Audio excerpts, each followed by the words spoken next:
Daniel Whitmore was a billionaire who thought he had seen everything. But one quiet night, hiding behind a barely open door, he watched his new Maid do something in his study that made absolutely no sense. And instead of confronting her, he kept watching. What he uncovered over the weeks that followed would shake his company, expose a betrayal he never saw coming, and force him to question everything he thought he knew about the people right in front of him.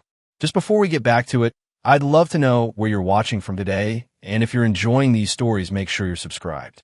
The Whitmore estate sat at the end of a long private driveway lined with oak trees, so old their roots had cracked the stone path in places no gardener had gotten around to fixing.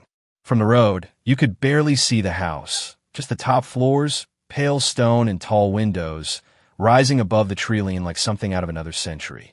Inside, it was the kind of quiet that didn't feel peaceful. It felt abandoned. Daniel Whitmore pulled his car into the garage at 11:47 on a Tuesday night and sat there for a long moment after cutting the engine, his hands still resting on the wheel. The board meeting had gone 3 hours over schedule. 46 minutes of that had been people talking in circles about a quarterly projection he had read and fully understood in the first 8 minutes. He was tired in a way that sleep no longer fixed, a bone-deep, creeping exhaustion that had less to do with the hours and everything to do with the weight of keeping something this large from quietly falling apart without him noticing until it was too late. He was 44 years old, and Whitmore Systems was his life's work. He had built it from a 2-room office with second-hand servers and a team of 4 people who believed in him before he had given them any real reason to. Now the company employed over 3,000 people, had active contracts with federal agencies, and had been featured on the cover of 2 major business publications in the last year alone. None of that felt particularly real to Daniel anymore. What felt real was the ticking of the cooling engine, the empty garage, and the nagging sense that something somewhere was quietly going wrong, and he couldn't quite put his finger on what it was. He gathered his briefcase and walked through the side entrance into the house. The kitchen was clean, the lights on their timers still glowing softly in the darkness. Mrs. Aldridge, his head housekeeper for the past 11 years, had left a covered plate in the refrigerator with a handwritten note taped to the plastic wrap. Chicken and rice. Eat something. He stood there in the refrigerator's cold light and read it twice. The way a person reads something when they know the intention behind it and feel it more than they want to. He replaced the foil, let the refrigerator door swing shut, and walked past without touching the plate. He would eat tomorrow. He was never hungry at this hour anymore. The financial leak rumors had been circling for nearly 3 weeks. Nothing confirmed, nothing he could point to directly, just a pattern in the numbers that didn't sit right when he turned it over in his mind late at night, and a feeling in his gut that he had learned, over 20 years of building things and occasionally watching them break, to take very seriously. The company's quarterly earnings should have been stronger. The explanations his CFO, Victor Langford, had offered were reasonable on the surface, articulate, well-organized, nothing obviously wrong, but they had a particular quality of being just slightly too smooth. Like someone who had rehearsed their lines one too many times and had started to lose the pauses that made speech sound like thought. Daniel walked down the hall toward his study, loosening his tie as he went, and pushed open the heavy wooden door. The room was spotless. That stopped him. Not because it was unusual for it to be clean. Mrs. Aldridge ran a tight house and expected her staff to maintain it, but because the specific arrangement of things on his desk was subtly different from how he had left it that morning. Not dramatically, just slightly. The pen cup had moved an inch to the left. The folder he had left lying open was now closed and squared neatly with the edge of the desk surface. The leather chair was pushed in further than he ever pushed it when he stood up. He stood in the doorway and studied the room for a moment. Then he walked to the desk, pulled out the chair, sat down, opened his laptop, and told himself he was being paranoid. He had enough real problems without inventing new ones. But the feeling stayed with him. Her name was Naomi Carter, and she had started 3 weeks ago on a Monday. The domestic agency that supplied the Whitmore household's cleaning staff had sent over her paperwork without much ceremony. Background check came back clean, 2 solid references from previous private households, a certification in household management from an accredited program, no complaints on record from either employer. Mrs. Aldridge had interviewed her herself over the course of 40 minutes and had reported back to Daniel in a single sentence: efficient and unobtrusive. In Mrs. Aldridge's particular vocabulary, that was about as high a compliment as you were going to receive. Naomi was 28 years old. She was quiet in the way that some people become quiet after life has pressed on them long enough. Not meek, not shy, but conserving. Silence cost less than words, and she was a woman who had learned to manage every cost carefully. She arrived on time every day, which at the Whitmore house meant 5 minutes early. She kept her uniform pressed, wore her hair pinned back without making a fuss about it, and did her assigned work without ever needing to be told a second time. The other household staff had warmed to her over the weeks the way co-workers warm to someone they genuinely respect but don't yet fully know, politely, with a small, comfortable distance. What the other staff had noticed, and what Mrs. Aldridge had mentioned once in passing to no one in particular, was that Naomi worked longer than anyone else on the evening crew. She didn't make a production of it. She didn't stay visible or linger in common areas where someone might notice and comment on her dedication. She just kept finding things to do after everyone else had wrapped up: a sill that needed wiping, a rug edge that had started to curl, a stretch of baseboard that the morning crew had skipped. The overtime she declined without comment when Mrs. Aldridge offered it. What no one had thought to track was that in the 3 weeks since she had started, Naomi had volunteered for the late evening cleaning of the East Wing on 4 separate occasions. The East Wing contained the library, 2 guest suites that went unused most of the year, a formal sitting room nobody sat in, and Daniel Whitmore's private study. The first time Daniel paid real attention to it was on a Wednesday. He had been working late in the study, which was almost every night, when he heard the quiet sound of movement in the corridor outside, the faint smell of cleaning spray drifting under the door. He opened the study door and looked out. Naomi was at the far end of the hall, crouched at the baseboard below the library entrance, spraying and wiping with methodical, unhurried strokes. She didn't look up when the study door opened. She kept working. He stood there for a few seconds, watching her, then went back inside and closed the door. He turned it over in his mind for the rest of the evening without arriving anywhere useful. On Thursday, he made a decision. He told Mrs. Aldridge at 9:30 that he was heading upstairs early. An early morning tomorrow, he said, he'd finish his reading up there. He said goodnight, walked toward the staircase, and then turned around as soon as he was out of sight and came back through the dining room, cut through the butler's pantry, and worked his way to the storage room that connected to the east corridor through a door that never fully latched. When left an inch open, that door offered a direct line of sight to the study entrance. He stood in the dark at 10:15, still in his work clothes, jacket still on, and waited.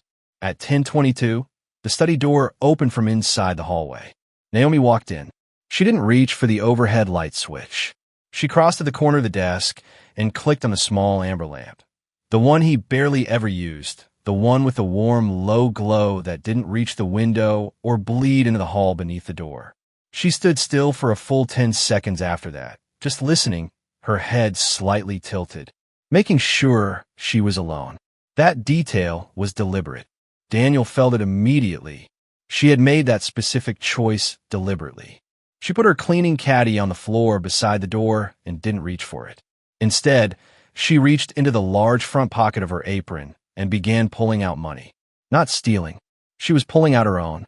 It came in careful stacks, folded bills organized by denomination, bound with rubber bands and small paper clips, the kind of careful bundling that comes from handling the same stacks repeatedly until the habit becomes automatic. She carried it to the desk and began laying it out in front of her.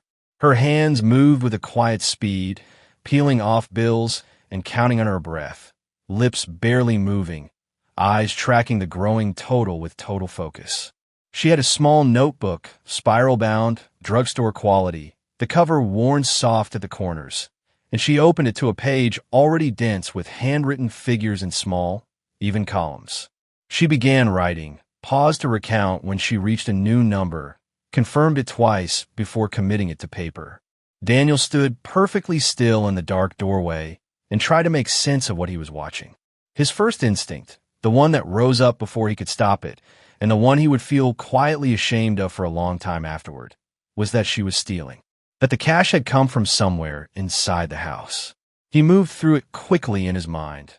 The petty cash account, the household expense envelope Mrs. Aldridge kept in her office, the small locked drawer in this very study where he kept an emergency cash reserve. For about 30 seconds, he was almost certain. She was a thief. His instincts had been right. Then she did something that didn't fit that theory at all. She reached back in her apron and pulled out a second, smaller bundle of cash. This one looser, more worn, the bills soft and curved the way money gets when it's been folded and unfolded and carried close to the body for weeks. She counted it with the same quiet precision, then added it to the growing total on the desk. Her own money, joining whatever was already there, going in the same direction. She wasn't taking. She was adding. Daniel watched her seal the combined amount into an envelope she had brought in the apron's inner pocket. She wrote along the front of it carefully, dates from what he could see, though the angle made the specific numbers hard to read. She tucked it back into the apron. She closed the notebook. She placed the pen in her breast pocket with a gesture that was almost reflexive, the practiced motion of someone who is always keeping track and never loses their pen. Then she stood there, alone, in the amber light, one hand resting on top of the closed notebook. The house was silent. The clock on the mantel made its soft sound. Outside, the oak trees moved a little in the wind. She whispered something, so quiet it was almost nothing, the kind of thing you say when you believe you're completely alone, when there's no audience and no performance, and it's just you and the weight of whatever it is you're carrying. Just a little more, she said. Then Eli will be safe. Daniel did not move. He stood in the dark doorway and listened to the silence that followed those words, and he felt something shift in his understanding of the situation, some fundamental reorientation, like a ship turning in a current, slow and definitive. He watched her give the desk a slow, thorough wipe down, unnecessary, habit-driven, the action of a person who finishes what she starts. She turned off the amber lamp. She picked up the cleaning caddy and walked out. He stayed in the dark for a while after her footsteps faded down the hall. Then he walked to his desk, sat down in the chair she had been sitting in moments before, and looked at the clean, empty surface in front of him. Something about this situation was much more complicated than it had first appeared. And whoever Eli was, whoever needed to be kept safe and what that was going to cost, all of that mattered in a way he hadn't yet figured out how to name. The next morning, Daniel was at his desk by 6, well before the rest of the household stirred. He pulled out the secure personal laptop from the locked bottom drawer, the one he kept off the company network, and went through every account, every household ledger, every petty cash log he had access to with the same careful focus he brought to an earnings review. He cross-referenced the emergency cash drawer against Mrs. Aldridge's expense records. He checked the household account statements going back 6 weeks. Everything balanced. Nothing was missing. Not a single dollar was unaccounted for anywhere. He sat back and looked at the ceiling for a while. He had stood in the dark and watched a woman count and carefully save her own money, in private, in a room she believed was empty, whispering the name of someone who needed to be safe. And his first reaction had been to assume she was stealing from him. He sat with that for an uncomfortable moment, then moved on, because there was still something here that didn't add up, the level of precision in that notebook, the structure of the calculations, the dated envelopes. None of it matched the profile of someone simply setting money aside. That evening, he waited by the upstairs window that overlooked the rear of the property. At 7:12, Naomi came out through the staff exit in her regular clothes, dark jeans, a gray jacket, a worn canvas backpack, and walked down to the service road where the eastbound bus stopped. Daniel pulled on his jacket, went downstairs, and got into his car. He followed the bus route at a distance through the commercial streets and out into the part of the city where the buildings were a different kind of quiet, worn in rather than elegant, functional rather than comfortable. Naomi rode the bus for 41 minutes. She got off 3 blocks from a regional hospital that specialized in long-term neurological care cases. Not the large one in the medical district. This was a smaller facility, older, the kind of place that had been quietly doing its work for decades without much fanfare or recognition. He parked down the street and watched her walk through the main entrance. He waited 15 minutes, giving himself time to feel bad about what he was doing and then do it anyway. Then he followed her in. A brief, vague conversation at the reception desk. He was looking for a visiting family member, young woman, late 20s, pointed him toward the fourth floor. He found a waiting area near the elevator bank that gave him a clear sight line down the main corridor of the neurological ward without making him obvious. And he sat down in a plastic chair between a man reading a paperback novel and an older woman asleep under a thin hospital blanket. And he waited. The ward smelled like antiseptic and the particular stillness of a place where people came to try to fix things that were very hard to fix. The lights were lower in the evening, some kind of accommodation the staff made for the patients down the hall, and the whole floor had a muted, careful quality to it that made Daniel feel, despite himself, like he was somewhere he shouldn't be. About 20 minutes later, a doctor came out of a room at the far end of the hall and walked with Naomi into the small family consultation area across from the nurse's station. Daniel couldn't catch the full conversation, but the hospital had that quality of late-night quiet that carried voices further than anyone expected. He heard the words, experimental protocol. He heard treatment window, and then a pause. He heard a number followed by the phrase before the end of the month. And even from across the corridor, he could hear the specific gravity that number carried. Not a figure for a regular treatment, but the kind that represented a threshold between what was possible and what wasn't. Naomi's voice, when she responded, was carefully level. She asked 2 questions, precise and practical, no wavering in them. She nodded twice. The doctor put his hand briefly on her shoulder, the gesture of someone who has done everything within their medical power and is now handing the rest of a situation to someone else, and walked back down the corridor. Naomi stood alone in the consultation alcove. She pressed one hand flat against the wall, head lowered, and was still for a moment. Then she straightened, pulled her jacket back into place, and walked to the room at the end of the hall. Through the narrow window in the door, Daniel could make out a teenage boy in the bed, thin, propped on several pillows, appearing to be asleep. Naomi sat down in the chair beside him. She reached over and rested her hand gently on top of his. Daniel stepped back from the sight line and took the elevator back to the ground floor. He sat in his car in the hospital parking lot with the engine off. The night was cold. He didn't start the car for a long time. He was thinking about the money in the envelope and the calculations in the notebook and the whispered certainty in her voice when she said just a little more. He was thinking about a woman riding an hour's worth of buses to sit with a sick boy in a hospital room, and then riding them back to clean floors in a house large enough to contain the whole ward. He started the car and drove home without the radio on. The next day, Victor Langford came into Daniel's office at Whitmore Systems headquarters carrying a stack of printed reports and the settled confidence of a man who had been CFO long enough to believe his interpretations of the numbers were more reliable than anyone else's, including the person who owned the company. Victor was 51 years old, polished, silver-haired, and composed in the particular way of someone who had spent decades in rooms where the stakes were high and had learned to perform calm as a professional tool. He had been with the company for 9 years, had been there when it was still growing into itself, and wore that history the way some people wore seniority, as though it explained and justified everything. The quarterly picture wasn't good, Victor said. Market fluctuations, sector sofnis, competitive pressure in 3 of their primary contract areas. He laid it out clearly and walked Daniel through each figure with practiced patience, answering every question Daniel raised, never losing the thread.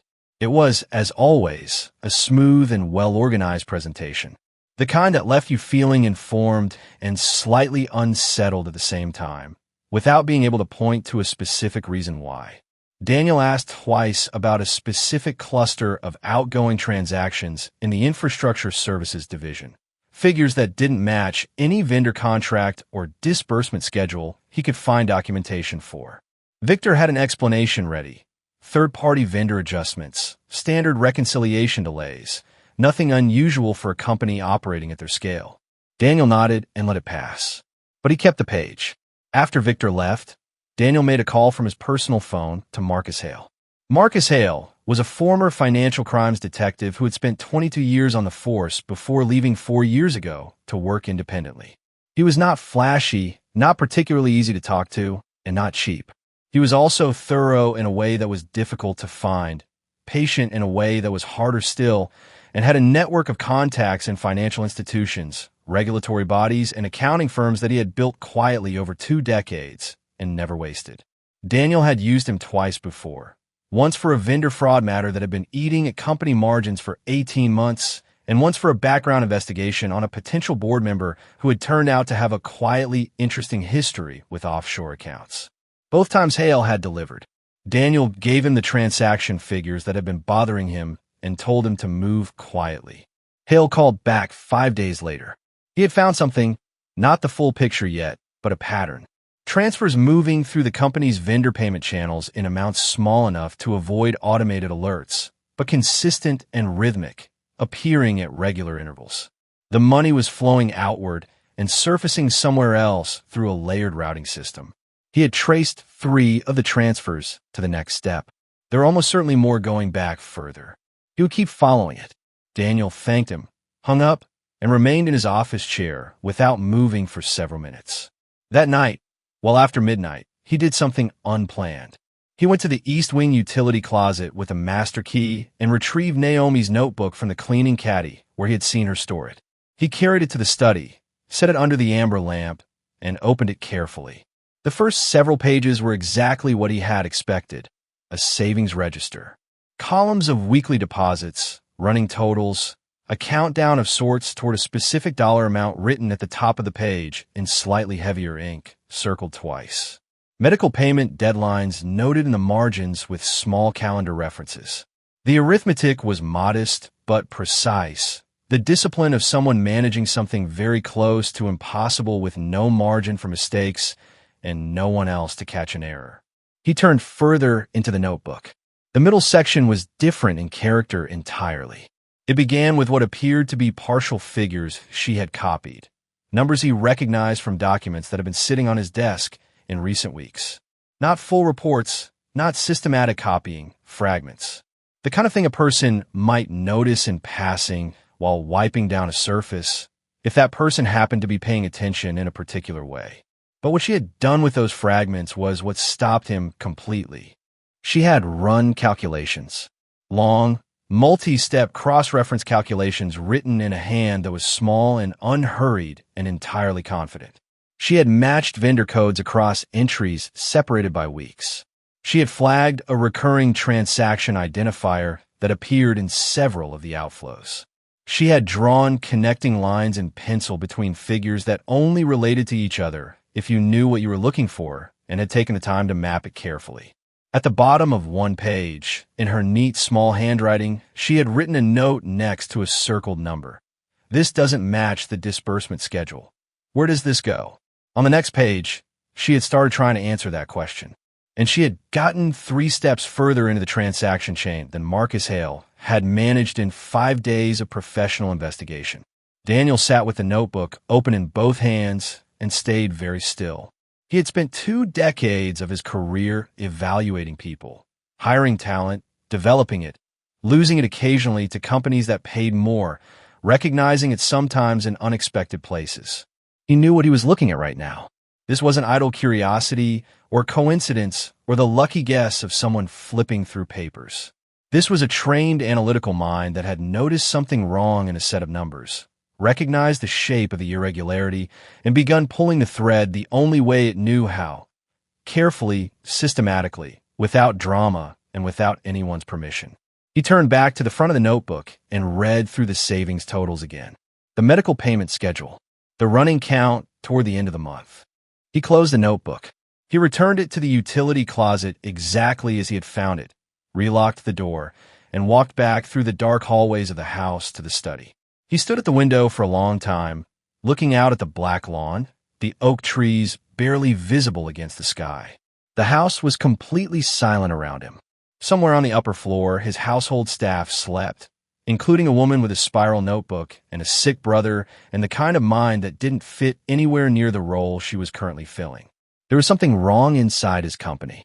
Someone on the inside was bleeding it carefully, in a way designed not to be found until the damage was too large to hide. His investigator was working the problem, but in a cleaning caddy in a utility closet on the East Wing, tucked beneath spray bottles and folded rags. There was a notebook that was already ahead of the investigation. Daniel didn't fully know yet what to do with any of this. The problem had layers he hadn't anticipated when he first started paying attention to a maid who worked late. What had started as a suspicion about missing money had turned into something involving a sick boy, a hidden talent, and a fraud scheme that was apparently being independently investigated by someone who cleaned his study for a living. But standing in the quiet of the study where everything had started, where he had first watched her count her money by the amber lamp and heard her say the name of the person she was fighting to save, he understood one thing clearly. Naomi Carter was not what she appeared to be, and whatever was coming next was going to be a great deal more complicated than he had bargained for. The confrontation came on a Thursday morning. It did not go the way Daniel had expected. He had spent 2 days turning it over. How to approach her, what to say, how much to reveal about what he had seen and what he had read. He had considered calling Mrs. Aldridge in first, making it a formal matter, going through the proper channels of the household. He had considered saying nothing at all and simply watching longer. In the end, he did neither. He waited until the rest of the morning staff had moved to the West Wing, walked to where Naomi was straightening the library shelves, and said her name. She turned around without startling. That was the first thing he noticed. Most people, when their employer suddenly appears and says their name in a quiet room, show some small physical reaction, a flinch, a catch in the breath, a momentary widening of the eyes. Naomi simply turned and looked at him with the calm, attentive expression of someone who had been expecting this and had already decided how she would handle it. "Mr. Whitmore," she said. He told her to follow him to the study. She did, setting the books she was holding down on the shelf with careful hands before she came. He closed the study door behind them. He had placed her notebook on the desk that morning, open to the page with the circled transaction figure and her handwritten note. "This doesn't match the disbursement schedule. Where does this go?" He watched her eyes go to it when she entered the room. He watched her register what it meant that it was there. Something passed through her expression. Not panic, not guilt.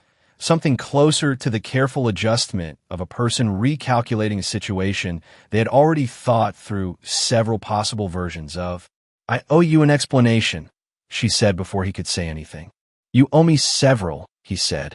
"Start wherever you want." She did not sit down. She stood near the desk with her hands clasped in front of her and explained in plain, unhurried language that she had studied accounting and financial analytics at Carver University before dropping out in her second year.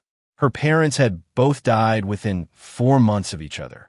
Her father first, her mother 8 weeks later, a grief that had operated on her mother like a slow system failure.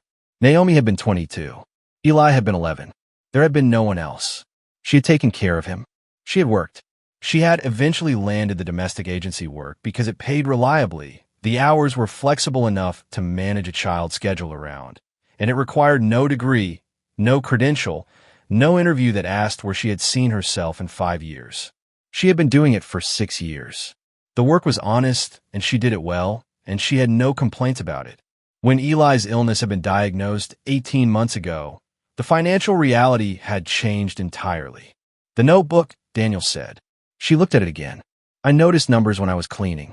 I wasn't going through your things. I want you to understand that. But you worked in here with papers open, and I have a particular kind of memory for figures. Once I see a number in context, I tend to keep it." She paused. "I started writing things down because what I was seeing didn't look right. It was a habit. It wasn't meant to be anything more than that." "It's more than that," Daniel said. He sat down in his chair and gestured toward the notebook. "Walk me through what you found." She hesitated for exactly 1 second. Then she sat down across from him and began to talk. He had been prepared to ask questions. He had not been prepared for the answers. He started by testing her because he was a thorough man and he needed to be sure of what he was dealing with before he did anything else with it. He asked her about amortization schedules and what they revealed when a company was managing long-term debt against variable revenue. He asked her about the difference between operating cash flow and free cash flow and why the distinction mattered critically when a company was attempting to conceal a loss within its reporting structure. He asked her about shell company construction and how multi-jurisdiction layering functioned in transaction routing designed to obscure the final destination of funds. He asked her, almost as a final measure, to walk him through the full reconciliation process for a multi-division corporation managing vendor payments across subsidiaries with different fiscal calendars. She answered every question, not with the careful, reaching quality of someone pulling at half-remembered knowledge from years ago, with the direct, specific, fully inhabited fluency of someone for whom this had been a living language and had never entirely stopped being one, even when life had forced it underground. By the time she was done with the last answer, Daniel had set down his pen. "You mentioned noticing unusual numbers in here," he said. "Show me specifically what you saw." She picked up the notebook, found the right page without having to look, and laid it on the desk between them. Then she began to explain. She kept going. She had cross-referenced the transaction dates against the company's standard billing cycles. Information she had pieced together from partial documents she had seen in the study over the course of several weeks, building the background picture the way you build any picture when you work slowly and pay close attention and have nowhere else to be. The payments falling outside the normal billing cycle windows were the ones worth watching. There were 11 of them she had identified so far. The amounts were varied enough to look random if you only looked at them individually. But the intervals between them were not random at all. They were consistent, rhythmic, adjusted at regular intervals in a way that suggested someone monitoring the detection thresholds and staying deliberately beneath them. "Someone is doing this deliberately," she said. It wasn't a question. There was no uncertainty in it all. "Yes," Daniel said. "Someone with access to the payment authorization system and enough institutional authority that the transactions get processed without triggering a secondary review. That means someone at a senior level. Not a clerk, not a mid-level manager. Someone whose approvals move without question." "Yes." She looked at him steadily across the desk, her hands resting still in her lap. "That's not an external actor. That's someone inside the company who has been there long enough to understand exactly where the gaps in the monitoring are." He was quiet for a moment. Outside, the gardener's sounds had stopped, and the house had settled back into its late morning stillness. He looked at the notebook spread between them, the work she had done alone, in the margins of shifts from partial glimpses of documents she had not been meant to see. "The total you've calculated," he said, "the amount you think has moved out of the company." She turned to the last page with figures on it and showed him. The number she had arrived at was close. Not exact because she was still working from incomplete information, but within a margin that made Daniel's jaw tighten before he could stop it. It was significantly larger than what Hale had managed to confirm so far. "Whoever is doing this," she said quietly, closing the notebook, "has been very careful for a very long time." Daniel called Hale that afternoon from the private line and gave him Naomi's transaction codes without explaining where they had come from. Hale was quiet for a long time on the other end of the phone. "Where did you get these?" he asked finally. "Does it matter?" Another pause. "It matters because whoever found these is either very good or got very lucky, and I'd like to know which." "Very good," Daniel said. "What did they tell you?" Hale told him to give him 24 hours. He called back in 18. The vendor code Naomi had flagged was, as she had suspected, being used to route payments through a layered network of accounts. Accounts that Hale had been trying to trace from the other direction, starting from the company's outflows and working forward. With the code, he could now work backward from the receiving end. The two directions were converging on the same point. The point was an offshore holding structure. Several layers of subsidiaries, each one incorporated in a different jurisdiction, each one appearing legitimate on its own. It was sophisticated work, the kind that took time and planning and the cooperation of at least one person inside the company with deep system access and the authority to move money without triggering standard review. Meanwhile, the situation at Whitmore Systems was shifting in ways that Daniel could feel but couldn't fully see yet. Victor had been unusually active in the past week. More board communications than was standard, more private lunches with individual members, more carefully worded updates about the company's financial position. The narrative was being shaped. Daniel could tell that much. The details of what the narrative was being shaped toward were still just out of reach. During a board conference call on a Wednesday afternoon, Victor mentioned twice that the company's recent performance challenges might benefit from a fresh strategic perspective at the leadership level.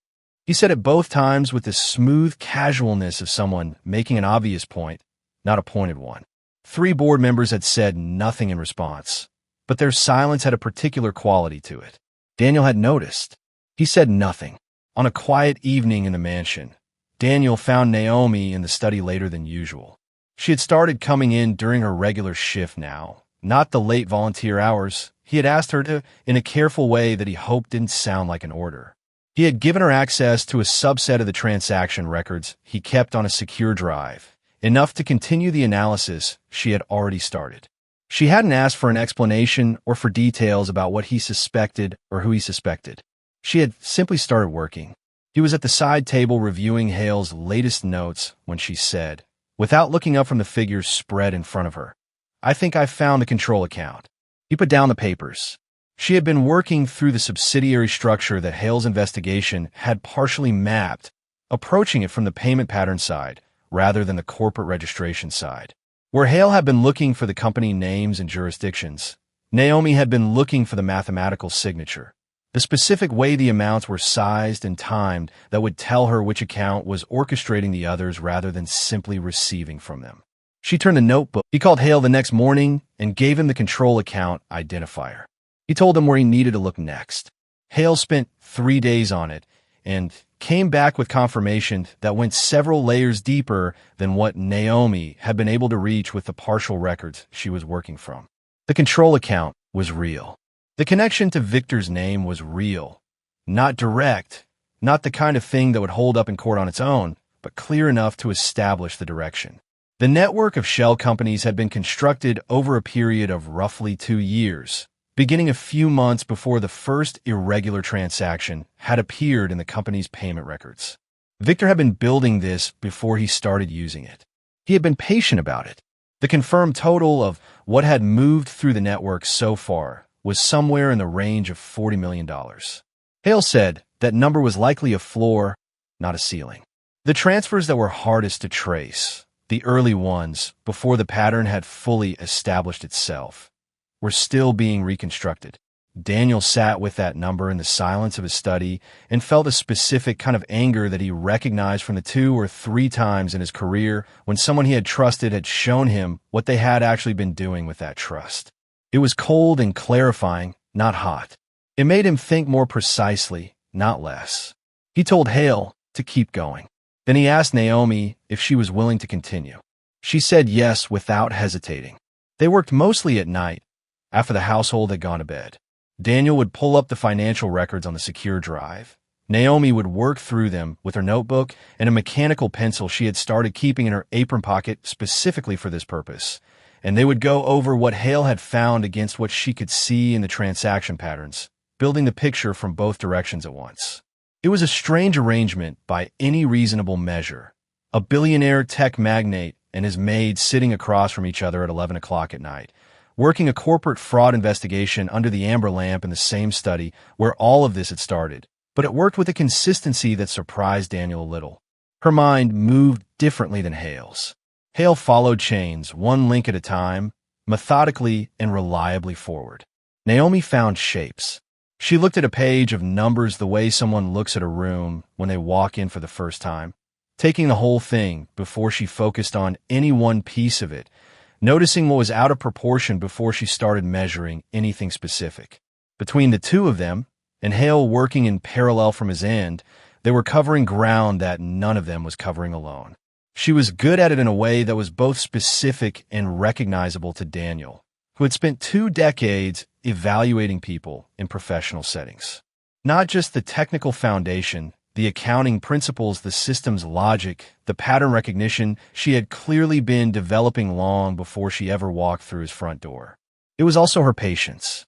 She didn't force conclusions when the data wasn't ready to give them. She backed up when she hit a wall, looked at what was around the wall, and found the edge that gave her a different angle in.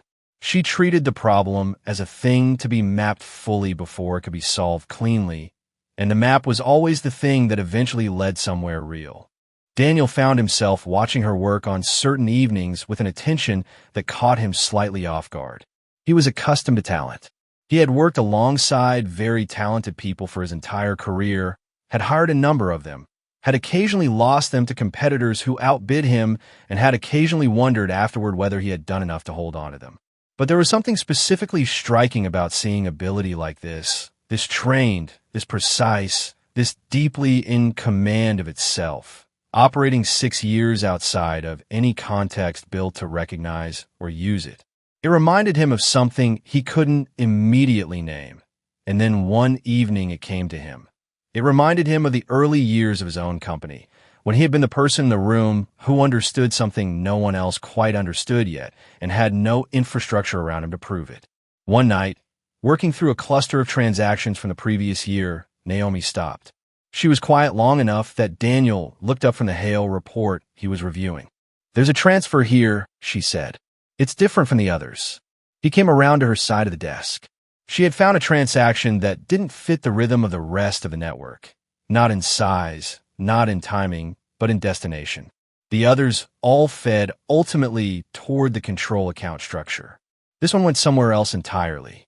A different layered subsidiary chain, constructed differently in different jurisdictions. It was smaller, but it was recent, 6 weeks ago. "This isn't the same network," she said. Someone built a second route. Daniel felt the cold, clarifying feeling again. Victor wasn't just moving money. He was building an exit. The second route was cleaner, newer, less used. It was the kind of thing you constructed when you were getting ready to use it seriously. He called Hale the next morning. Hale confirmed it by the afternoon. Victor was preparing for something.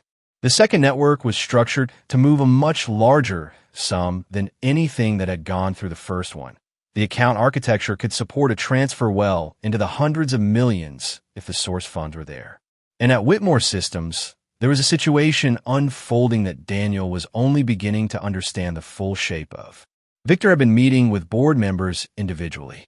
Daniel had pieced this together from small things, a passing comment from someone in the legal department, a slight stiffness in a board member's voice on a routine call that hadn't been there the week before, the particular quality of Victor's ease in the weekly leadership meeting that had the unmistakable texture of someone who had already had the harder conversations elsewhere and knew how they had gone.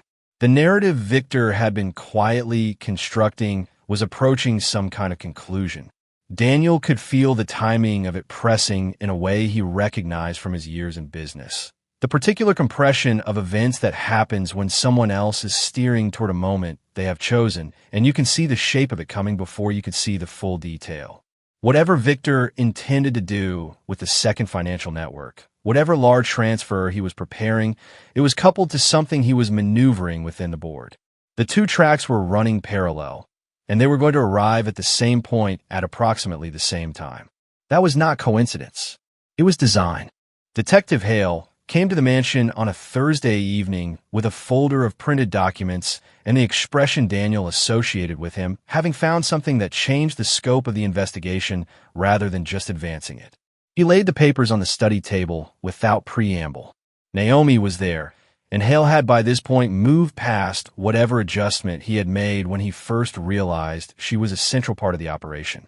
He had watched her work for 2 sessions now and had arrived, with the quiet pragmatism of a former investigator, at an accurate assessment of what she brought to this.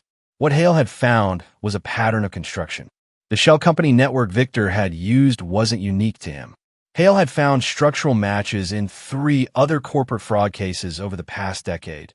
Different companies, different industries, different executives at the center of each one.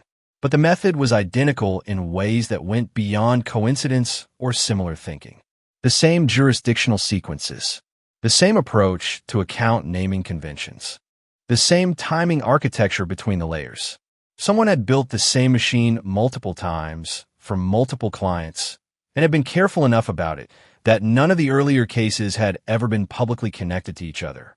Victor didn't design this infrastructure himself, Hale said. He was not a man who made statements like that casually.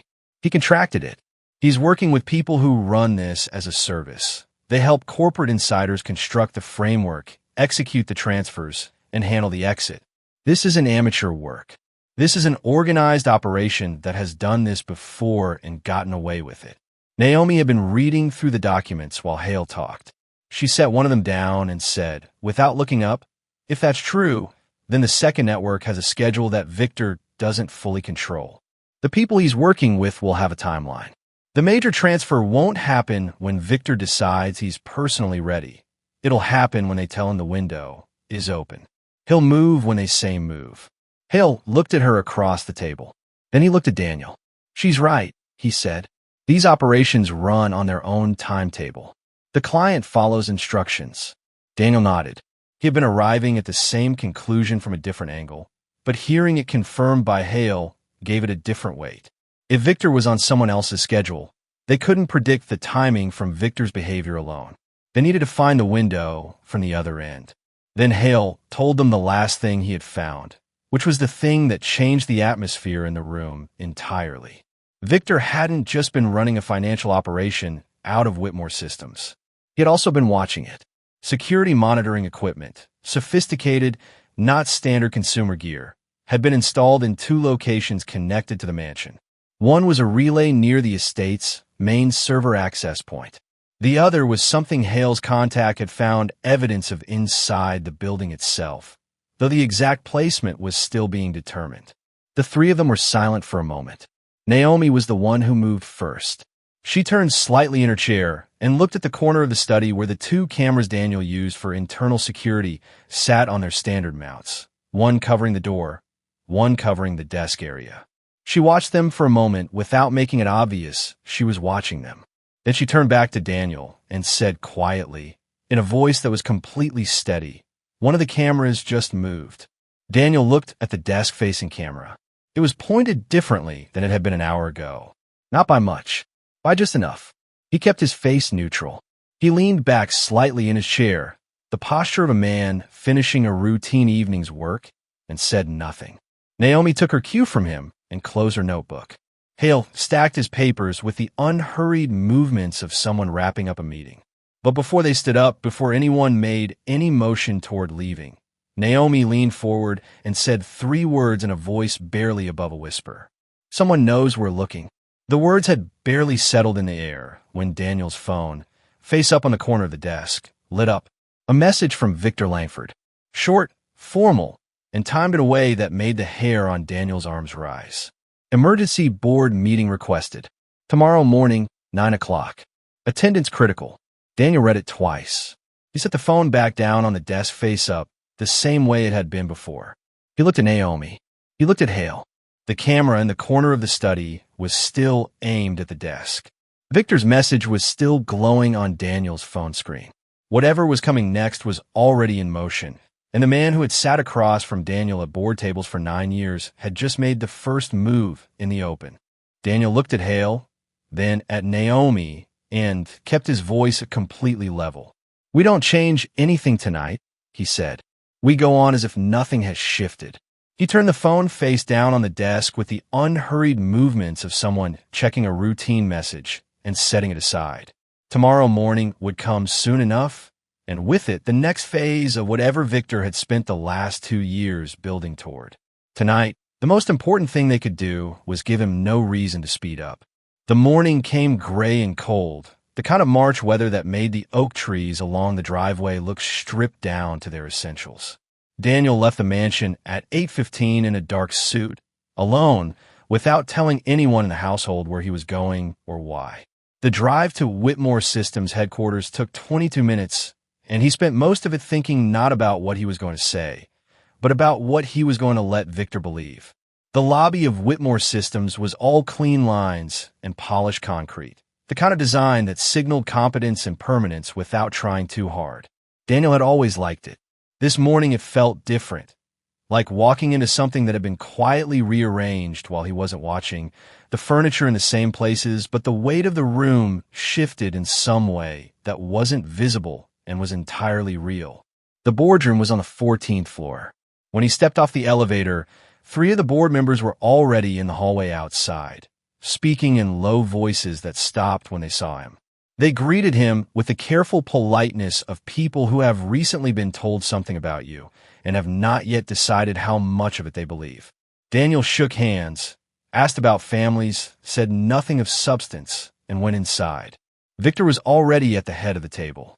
That was the first move, the spatial claim, the early arrival, the establishment of whose meeting this was before Daniel even sat down. Victor had learned conference room dynamics a long time ago and applied them with the ease of long habit. He stood when Daniel entered, smiled, and said it was good of him to come on short notice. His voice had exactly the right note of warmth in it, the warmth of a man who was sorry about what was about to happen. "Victor," Daniel said and sat down. The remaining board members filed in over the next 10 minutes. 7 of them total, plus the company's general counsel, who had brought a junior associate Daniel had never seen before. The presence of legal staff in a configuration like this was its own kind of signal. Daniel logged it and showed nothing. Victor opened the meeting with a prepared presentation. It was good work. Daniel had to give him that even as he watched it being used against him. Clean slides, clear figures, a narrative that built logically and confidently from premise to conclusion. The premise was that Whitmore systems had suffered significant financial deterioration over the past 2 quarters under current leadership. The evidence was a selective but technically accurate reading of the company's financials. Every loss highlighted, every gain contextualized in a way that made the gains look temporary and the losses look like symptoms of something deeper. The conclusion was that the company needed, in Victor's careful phrasing, a period of stable, focused stewardship while an independent financial review was conducted and confidence in the company's direction could be restored. He never said Daniel's name disparagingly. He never used words like incompetent or reckless, nothing that could be quoted back at him later as a direct attack on the man, rather than a concerned assessment of the situation. He didn't need to. The numbers he had chosen and the story he had built around them did all of that work invisibly, and he had clearly spent considerable time rehearsing the precise tone in which he delivered it. Concerned, reluctant, the careful posture of a long-tenured executive doing a genuinely difficult thing because the company's well-being left him no choice. It was, Daniel thought from across the table, an impressive performance, and it was going to work. 2 board members asked questions. Their questions were the kind that advanced Victor's argument rather than tested it. The questions of people who had been privately briefed before this meeting and were now providing the structure for the conclusion to land cleanly. Daniel watched this and felt the cold, clarifying anger move through him again and kept his face entirely still. A 3rd board member, Gerald Ashworth, who had been on the board for 12 years and was one of the 2 Daniel had always considered genuinely independent, asked a harder question about the specific transactions Victor was attributing to strategic failure. Victor answered smoothly. Ashworth didn't look entirely satisfied but didn't push further. Daniel noted it and filed it away. The vote of no confidence was proposed at 9:47. A temporary suspension of the CEO role pending financial review, with Victor Langford stepping in as acting executive during the transition. The motion was seconded within 8 seconds. The room had a slightly held quality to it, the way rooms feel when an outcome has already been agreed upon and the formalities are being conducted for the record. Daniel looked around the table slowly. He counted the faces. 4 of the 7 board members had the particular settled stillness of people who had committed to a position before entering the room and were simply waiting for it to be completed. Gerald Ashworth and 1 other member, Patricia Webb, were watching Daniel with the careful attention of people who genuinely hadn't made up their minds and were waiting to see what he did before they did. The 7th member, a newer appointment named James Colton, was watching Victor with an expression that could have been admiration or unease, possibly both. Victor was looking at Daniel with the composed patience of a man who had calculated the outcome and was simply waiting for it to arrive. Daniel leaned back slightly in his chair. He took a measured breath. Then he said that he appreciated the board's concern, and that he took the financial situation of the company with the full seriousness it deserved, and that he thought a period of careful review was not an unreasonable idea. He said he was prepared to step aside from day-to-day operations temporarily, in the interest of the company and the people who depended on it, while a thorough and independent review was completed. Several faces around the table shifted toward surprise. Victor's composure held, but something behind his eyes moved. A small, satisfied adjustment, the internal confirmation that his read of the situation had been correct. The motion passed 5-2. Daniel thanked the board, shook hands with several members, and left the building the same way he had come in, calmly, without rushing, giving Victor no visible signal that anything about this was anything other than what it appeared to be. In the car on the way back to the mansion, he called Hale and said 3 words. He took the seat. Hale understood immediately. "How long do we have?" "Less than we thought," Daniel said. "Move faster." Back at the mansion, Naomi had been in the study since before Daniel left. She hadn't slept well. She rarely did when something was pressing, and she had come downstairs before dawn with her notebook and the secure drive Daniel had given her access to, and had kept working through the transaction records from the point where she had stopped the night before. What she found that morning stopped her in a way that few things did anymore. The fraudulent transfers she had been tracking were changing. Not in size, not yet, but in frequency. The rhythm she had mapped so carefully over the previous 2 weeks, the calibrated spacing she had identified as deliberately designed to stay beneath automated detection thresholds, had compressed over the past 7 days. The intervals were shorter. The gaps that had previously existed to avoid triggering review flags were narrowing in a way that was consistent with only one explanation. The operation was accelerating toward a conclusion. She ran the numbers 3 times. The pattern held each time. She pulled out a separate sheet from the back of her notebook and began working through what a full escalation of the network would look like. The maximum possible transfer if Victor moved every available fund through the architecture she had mapped, all channels activating simultaneously rather than in the staggered rotation he had been using. She worked carefully, checking each figure twice before moving to the next, and arrived at the same answer both times she completed the calculation. $200 million. She sat with that number for a moment in the quiet of the early morning study, the rest of the house still asleep around her. Then she turned to the second network, the newer, more tightly constructed one that Hale had identified and she had been analyzing separately for the past several days. She had been working through its architecture methodically, tracing the account structure from the outside in, looking for the transaction signature that would tell her when the network was designed to activate. The answer was embedded in the routing timing of the outermost layer. The second network was not built for the slow, distributed approach of the first one. It was built for a single decisive movement. One large transfer, structured to pass through verification windows so quickly that a standard monitoring system would flag it as irregular approximately 4 to 6 minutes after it was already gone. The people who had built this network understood the monitoring infrastructure and had designed around its response time. She traced the compliance window. She cross-referenced the verification gateway timing against the account activation sequence. The numbers converged on a specific point. The transfer window was midnight, 48 hours from now. She circled it twice and wrote the time beside it. She was still sitting with the notebook open in front of her and the 200 million figure circled twice when she heard Daniel's car in the driveway. He came in through the side entrance and walked directly to the study. She turned when he came through the door, and she could read his face well enough by now to know how the morning had gone. "He got the seat," she said. "Yes." He sat down across from her. "Then we have less time than we thought." She turned the notebook to show him what she had found. She watched him read the circled number. She watched his jaw tighten in the way it did when he was absorbing something he had already partly prepared himself for, and it was still worse than he had prepared for.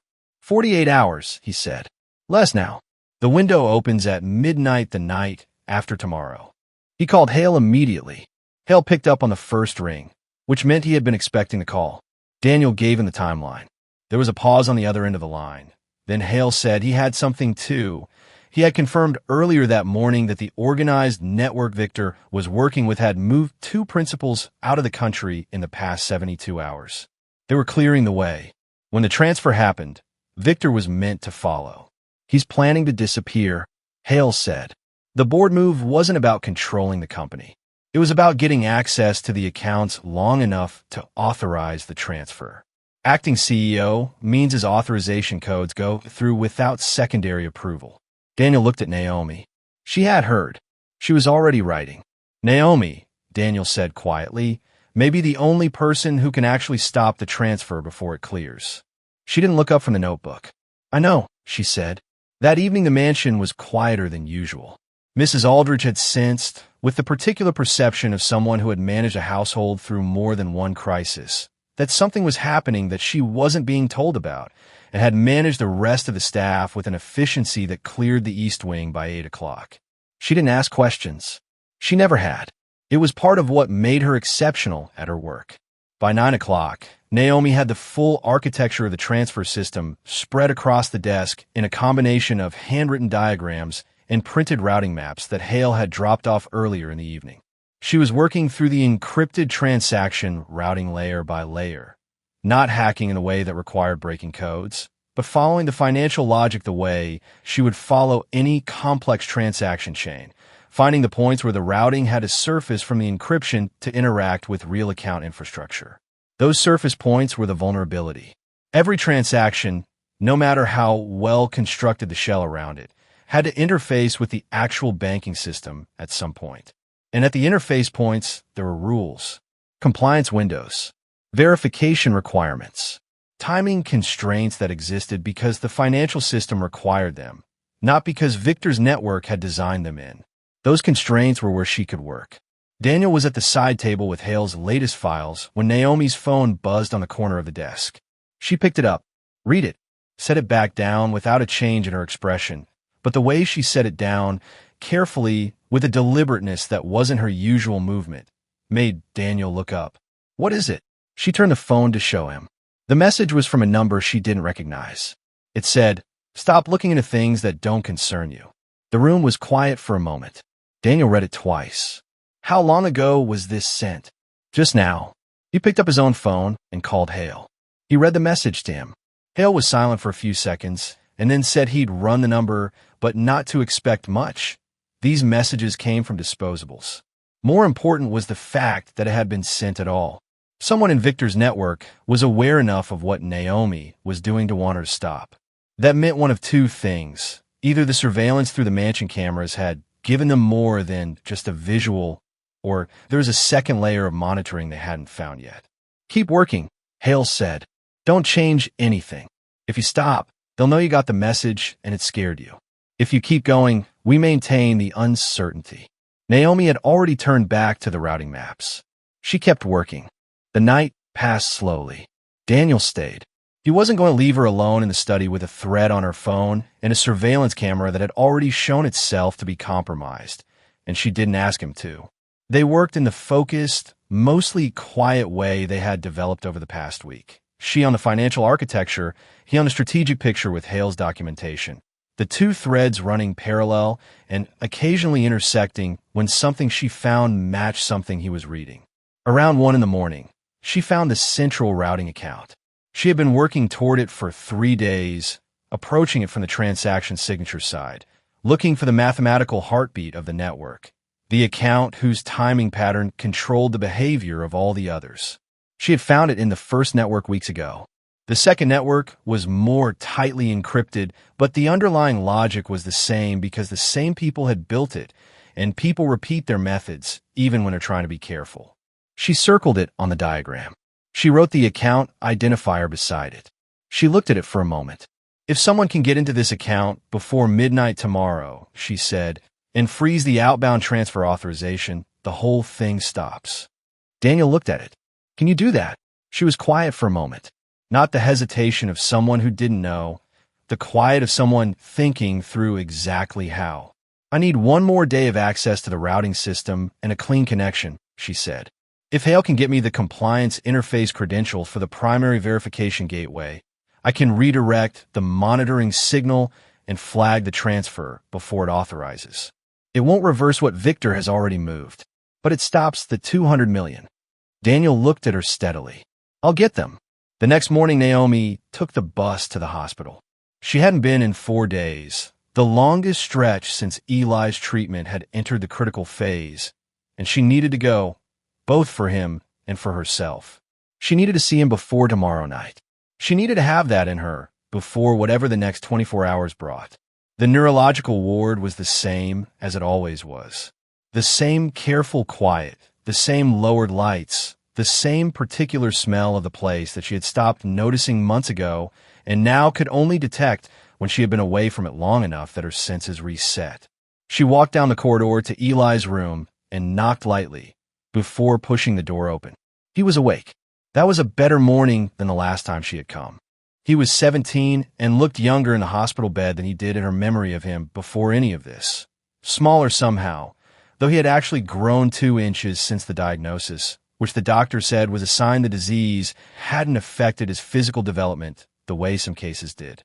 He had their mother's eyes and their father's stubbornness and a specific kind of dry humor that he deployed at the least expected moments, and that Naomi had come to depend on in ways she never admitted to him.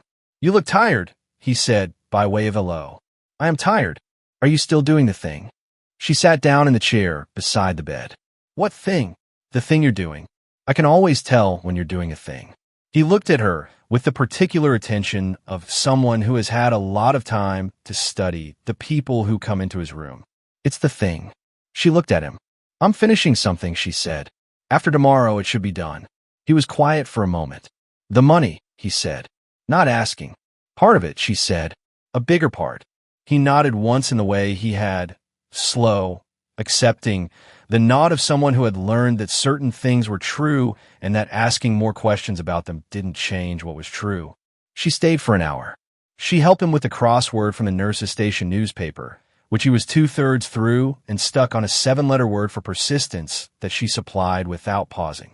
He told her she'd missed her calling. She said she hadn't missed it. She'd had it interrupted, and there was a difference. He thought about that for a moment and then said that was probably the most Naomi thing she had ever said to him, which was high competition.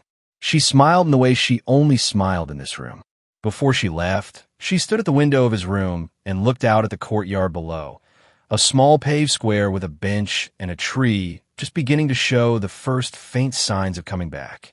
She was thinking about what the next 24 hours would require, turning it over not with fear, but with the careful attention of someone who needed to understand the full shape of a thing before she could move cleanly through it. Eli said from behind her, "You're going to be okay." She turned to look at him. "You always get that look before something works out," he said. "You've had it your whole life. Mom used to call it your problem-solving face. Said it meant whatever you were working on was already half done." She looked at him for a moment. He was 17 years old and had been in a hospital for the better part of 18 months, and he was trying to reassure her. She walked back to the bed and kissed the top of his head, which he tolerated with the specific, dignified resignation of a teenage boy who knew better than to object. "Get some sleep," she said. "You too," he said. "You need it more than I do." She took the bus back to the mansion through the gray afternoon, and for the first time in several days, she felt something that was close to settled. Not certain. She was never certain until she had finished a thing, but settled enough to move forward clearly. That evening, after dark fell and the household quieted, Naomi sat back down at the study desk and worked for 3 hours straight. She was mapping the specific interface points in the routing system where she could intercept the transfer authorization signal without triggering an alert in Victor's network prematurely. It was careful work requiring her to hold multiple moving pieces in mind simultaneously. She was accustomed to that kind of thinking, had been doing it her whole adult life with different variables. Daniel sat at the side table and read through Hale's files and occasionally looked up at her because there was nothing useful to say and she didn't need commentary. She needed quiet and time. He understood that and provided it. When she got back, Daniel was waiting in the study with a look that had 2 pieces to it. One he let her see immediately, and one he was holding back. He gave her the compliance interface credentials Hale had retrieved through a contact at the Financial Oversight Authority. Legitimate access, properly obtained, the kind that would hold up to scrutiny afterward. He told her Hale had confirmed the transfer window, midnight tomorrow, exactly as she had calculated. Then he told her the second piece. Someone had been at the hospital asking about Eli. Not a doctor, not a nurse, not anyone on the care team. A man who had come to the floor reception and asked general questions about patients under neurological care, specifically about young patients with family visiting regularly. The floor nurse who had mentioned it to Hale's contact hadn't thought much of it at the time, but Hale had thought something of it immediately. Naomi stood still when she heard this. She was quiet for long enough that Daniel said her name. "I know," she said. "I know what it means. Hale is going to have someone at the hospital tonight and tomorrow," Daniel said. Discreet. Eli won't know anyone is there. Nothing is going to happen to him. She looked at the window. The afternoon light was thin and flat against the glass.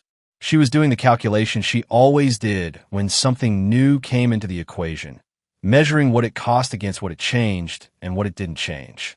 It means Victor knows about Eli, she said. Yes. He's trying to scare me into stopping. Yes. She turned back to the desk.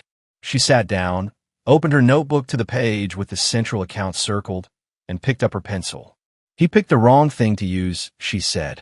Eli is the reason I don't stop. Daniel watched her settle back into the work with the focused patience he had come to recognize as her particular kind of courage. Not loud, not dramatic, not performed for anyone in the room. Just the quiet determination of a person who had survived everything life had already sent at her and understood, from experience, that survival was not a matter of circumstances. It was a decision you made and kept making 1 hour at a time until the thing you were surviving was behind you. He didn't say anything. He sat back down at the side table, opened Hale's files, and kept working beside her. Tomorrow night at midnight, it would either be over or it wouldn't. Until then, there was still more to do. The night of the transfer came in cold and still. By 10 o'clock, the mansion was dark, except for the amber light leaking under the study door, and by 11, Naomi had stopped speaking except when something in the routing system required her to read a sequence aloud to confirm it. Daniel sat nearby and confirmed each one. Hale was on the phone in intervals, calling in from a position 2 blocks from Victor's, building with updates on the lights in Victor's office window. The lights were still on. Naomi had the full architecture mapped across the desk, handwritten diagrams on one side, printed routing maps on the other, her notebook open to the page with the central account circled and the midnight timestamp written beside it in ink she had gone over twice. The compliance interface credentials Hale had obtained were loaded on the secure laptop. The verification gateway was open. She had one shot at this. Once she began redirecting the monitoring signal, the network would register the interference within a few minutes. She needed to be fast enough that the freeze on the outbound authorization landed before Victor's side could respond and reroute. At 11:42, she said, "I'm going to start." Daniel looked at her. "Are you ready?" She was already typing. The first layer went smoothly. The outer routing signal redirected without triggering a flag, exactly as she had calculated. She moved to the second layer, working through the verification gateway with the credentials and a sequence she had constructed over the previous 2 days by mapping the compliance window, timing down to its narrowest interval. The second layer was tighter. It pushed back twice, requiring her to adjust the approach signal and re-enter through a slightly different pathway. She did it without pausing, without second-guessing, her hands moving steadily across the keyboard in the quiet of the study. At 11:51, Hale called. "Victor's office lights just went dark," he said. "Car left the building 30 seconds ago. He's moving." Daniel crossed to the window without turning on any additional lights. "How long to the mansion?" 20 minutes in this traffic. Maybe 15 if he runs it. Naomi did not look up from the screen. At 11:56, she reached the central account. The transfer authorization was sitting in the queue, $212 million, structured to release at midnight through 3 simultaneous routing paths. She could see the architecture of it clearly now that she was inside the verification layer. It was well constructed. Whoever had designed the network had been thorough, but they had built it for speed and concealment, not for the possibility that someone would be standing inside the compliance gateway, redirecting the monitoring signal from the inside. That was a specific gap in their planning, and it was the gap she had been working toward for 2 weeks. She began the freeze sequence. The account's outbound authorization required a compliance flag to clear the final gateway. She inserted a hold flag into the verification queue, legitimate, properly formatted, the kind that a compliance monitoring system would generate automatically if it caught an irregularity. To the network, it would look like an automated hold. To the transfer, it would look like a wall. At 11:59, she finished typing. She pressed the final confirmation. The outbound authorization queue cleared. The transfer did not move. The hold flag was in place. She sat back in the chair and let out one long, slow breath. Daniel was watching her from across the room. She looked at the screen for another moment to make sure the flag was holding, then looked at the timestamp in the corner of the monitor. Midnight exactly. Then they heard the front door. Victor did not knock. He came through the main entrance with the key that still worked because no one had thought to change the locks before tonight. And his footsteps in the hallway had the particular quality of someone who was moving fast and was angry enough that they had stopped being careful about what they sounded like. Daniel stepped to the center of the study. Naomi closed the laptop. The study door opened. Victor stood in the doorway in his overcoat, his composure fractured in a way that Daniel had never seen in 9 years of sitting across tables from this man. His face was tight, his jaw set, his eyes moving between Daniel and Naomi and the desk, and the closed laptop with the rapid assessment of someone trying to calculate how bad the damage was in real time. "You have no idea what you've done," he said. He was looking at Naomi. She looked back at him and said nothing. "That transfer was the culmination of 2 years of work," he said. His voice was controlled, but just barely, the control of a man gripping something slippery. 2 years of managing this company's finances, covering for decisions that would have collapsed this operation without me. I built something that worked. All I needed was one transaction, and I was gone. No one got hurt. The company survives. You." He looked at Naomi with an expression that was part fury and part something that looked almost like disbelief. "You are a maid. You clean floors. You had no business in any of this." "She had more business in it than you did," Daniel said. "She found it." Whitmore Systems stock dropped sharply in the first 2 hours, and then steadied as the full picture emerged and investors understood that the fraud had been detected and stopped rather than allowed to run to completion. By the end of the trading day, it had recovered most of the loss. The $200 million transfer had not gone through.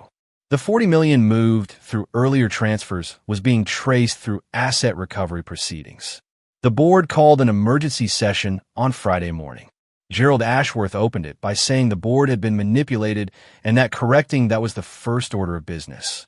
Patricia Webb seconded him. The remaining members, several of whom had spent Thursday evening coming to terms with the fact that Victor had briefed them with curated fiction, were ready to move quickly. The motion to reinstate Daniel Whitmore as CEO passed unanimously. James Colton was the first to second it. Daniel thanked the board and said there was work to do.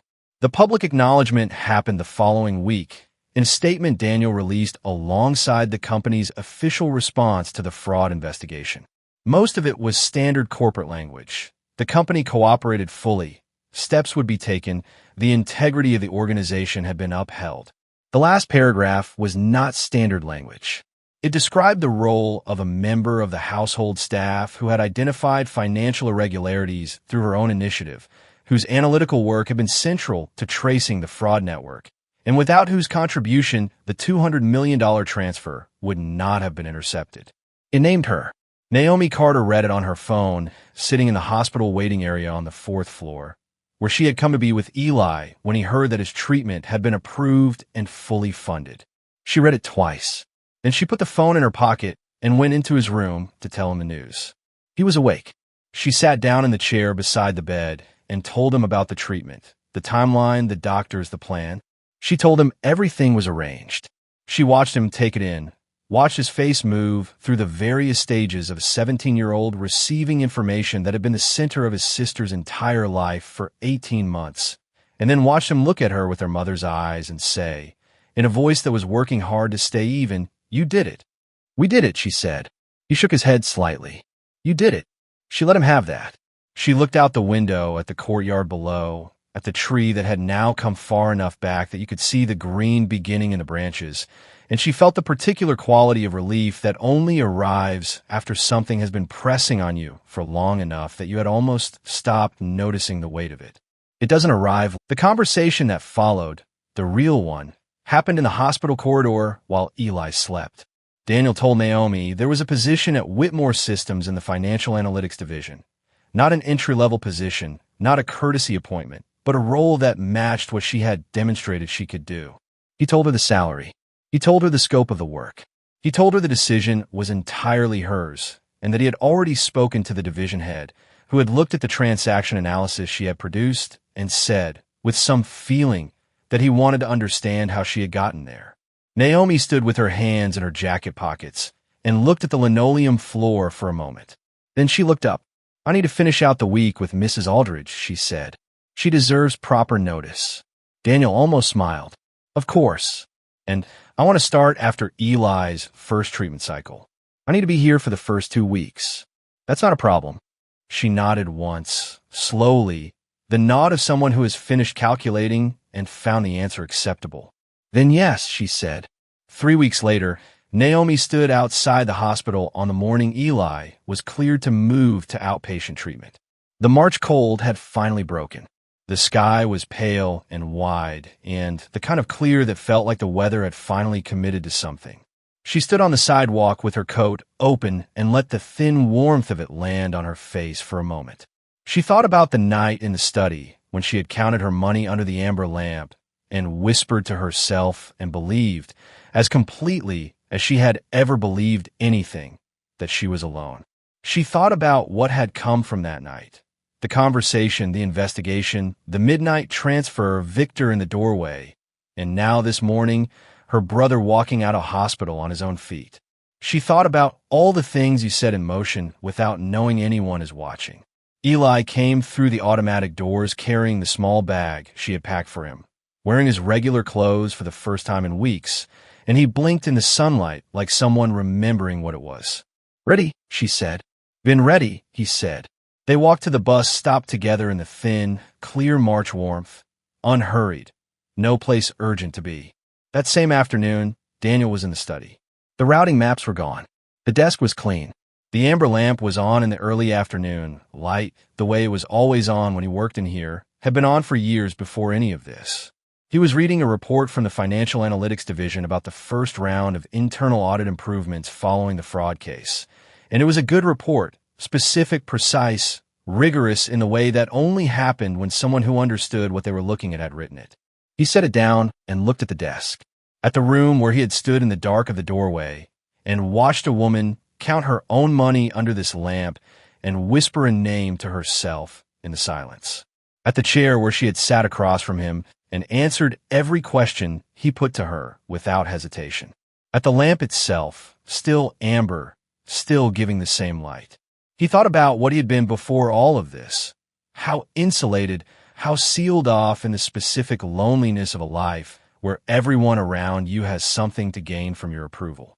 He had been surrounded by people for 20 years and had slowly become unreachable by any of them. It took a woman with a spiral notebook and a sick brother and more ability than any role she'd been given a hold to remind him that people were worth paying attention to. He stood, walked to the window, and looked out at the oak trees and the cracked stone path and the long driveway in the thin afternoon light. Then he walked back to the desk and went back to work. How many brilliant people are we walking past every single day without ever truly seeing them? If this story moved you, hit like and subscribe. There are more stories here that will stay with you long after they end.